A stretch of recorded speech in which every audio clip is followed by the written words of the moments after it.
Hello student, good morning. Welcome back to my online class.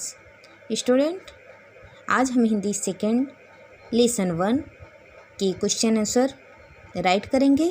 तो चलिए हम देखते हैं अपना फर्स्ट क्वेश्चन।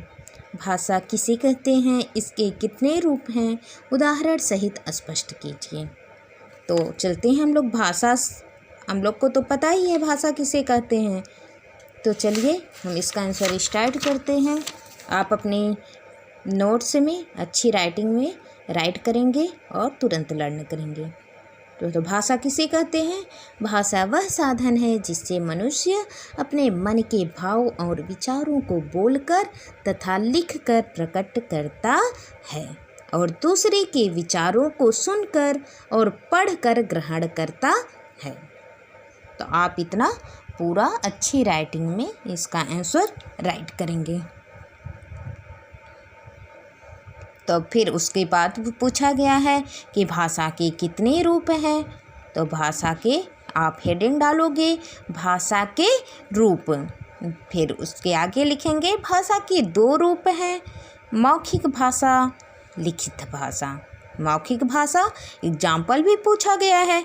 तो मौखिक भाषा में आप लिखेंगे जब कुछ लोग आपस में बात करते हैं। जब कुछ लोग आपस में बात करते हैं, कोई भाषण देता है, कहीं वाद विवाद होता है, समाचार फेरी वाला आवाज़ लगाता है, समाचार पढ़े जाते हैं, समाचार पढ़े जाते हैं, फेरी वाला आवाज़ लगाता है, तो उस भाषा को मौखिक भाषा कहते हैं। इसमें 3-4 एग्जाम्पल दे दिया गया है, तो उसे आप अच्छे से राइट करोगे।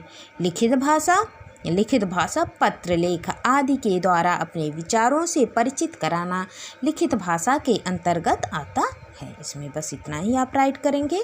फिर हम चलते हैं अब अपने सेकंड क्वेश्चन पर। मातृभाषा और राजभाषा में क्या अंतर है? तो चलिए हम देखते हैं मातृभाषा और राजभाषा में अंतर। तो आप देखिए मातृभाषा और राजभाषा में अंतर। मातृभाषा, मातृभाषा का शाब्दिक अर्थ है, मातृभाषा का शाब्दिक अर्थ है कि माँ की भाषा।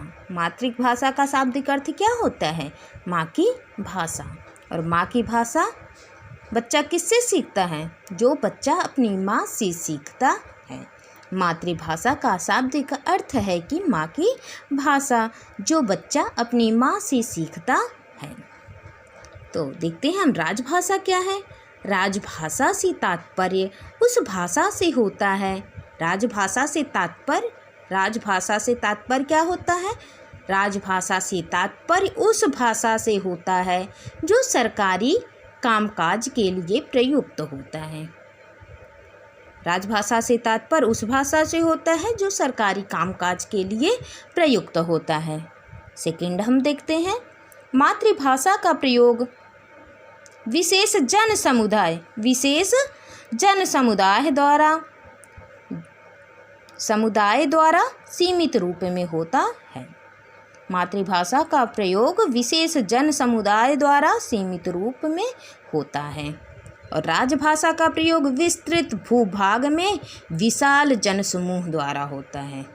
राजभाषा का प्रयोग विस्तृत भूभाग में विशाल जनसमूह द्वारा होता है। तो आपका बस इसमें 2 ही क्वेश्चन है, इसके आगे एक्सरसाइज है, तो इसे आप स्वयं करेंगे। थोड़ा हम यहाँ पर, आप ऑनलाइन होता तो आप लोग से क्वेश्चन भी होता। भाषा शब्द भाष धातु से बना है, राइट या रॉन्ग? तो भाषा शब्द भाष धातु से बना है, तो क्या है? राइट है। राइट के सामने किसका निशान लगाओगे? सही का निशान आप लगाओगे। देश के अधिकतर लोगों द्वारा बोली जाने वाली भाषा राजभाषा कहलाती है। अधिकांश लोग जो भाषा बोलते हैं उसको क्या कहते हैं? मातृभाषा या राजभाषा? ये बिल्कुल डिफिनीशन सही है। देश के अधिकतर लोगों द्वारा बोली जाने वाली भाषा राजभाषा कहलाती है। ये भी आंसर क्या है? राइट है। यहाँ पर आप सेकंड नंबर पर भी सही का निशान लगा दोगे। फर्स्ट भी क्या है? सही है और सेकंड भी सही होगा। भाषा के दो रूप हैं, बिल्कुल सही है, भाषा के दो रूप हैं, मौखिक और लिखित। इसके सामने भी आप सही का निशान लगाओगे, थर्ड में भी सही हो जाएगा। हिंदी की लिपि देवनागरी, बिल्कुल राइट आंसर, यहाँ पर भी आप सही का निशान करोगे। अंग्रेजी की लिपि गुरुमुखी है, ये रॉन्ग आंसर। अंग्रेजी की लिपि गुरुमुखी नहीं है, बल्कि अंग्रेजी की लिपि क्या होती है, रोमन होती है। अंग्रेजी की लिपि क्या होती है, रोमन होती है। और पंजाबी की लिपि गुरुमुखी है। तो अंग्रेजी की लिपि गुरुमुखी बताए तो ये रॉन्ग है। यहाँ पर आप क्या करोगे, किसका टिक करोगे, गलत का टिक कर दोगे। व्याकरण के 3 अंग होते हैं, व्याकरण के 3 अंग होते हैं, बिल्कुल सही, व्याकरण के 3 अंग होते हैं, यहाँ पर राइट होगा, सही का निशान होगा। व्याकरण के 3 अंग के अंतर्गत कौन कौन से आते हैं, व्याकरण वर्ड विचार, शब्द विचार और वाक्य विचार। वर्ड विचार, शब्द विचार और वाक्य विचार। चलते हैं, थोड़ा आगे देख लेते हैं क्या है। यहाँ पर पूछा है फिल इन द ब्लैंक्स है, रिक्त स्थान की पूर्ति कीजिए। भाषा के 2 रूप हैं, मौखिक और लिखित। ये सब बिल्कुल मुँह पे होना चाहिए बेटा, कि आप आंसर क्वेश्चन देखें नहीं कि आंसर तुरंत आपका राइट हो जाना चाहिए। भाषा के 2 रूप हैं, मौखिक और लिखित हैं। कार्यालयों और राजकाज की भाषा को क्या कहते हैं, राजभाषा। जो भाषा सरकारी कामकाज में या राजकाज में प्रयोग की जाती है उसको हम क्या कहते हैं, राजभाषा।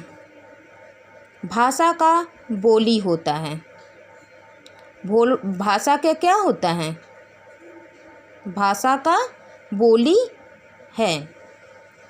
या इसके आगे आप पढ़ोगे, लिपि बोली गई ध्वनि का है, लिपि बोली गई ध्वनियों का क्या है, ये भी आप अपने मन से करोगे। व्याकरण के 3 अंग हैं, कौन कौन से, इसे भी आप अपने मन से होमवर्क में राइट करेंगे।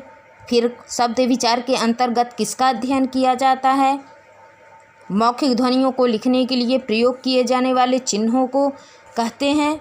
मौखिक ध्वनियों को लिखने के लिए जो चिन्ह निश्चित किए गए हैं उसको क्या कहते हैं, इसको आप स्वयं राइट करोगे।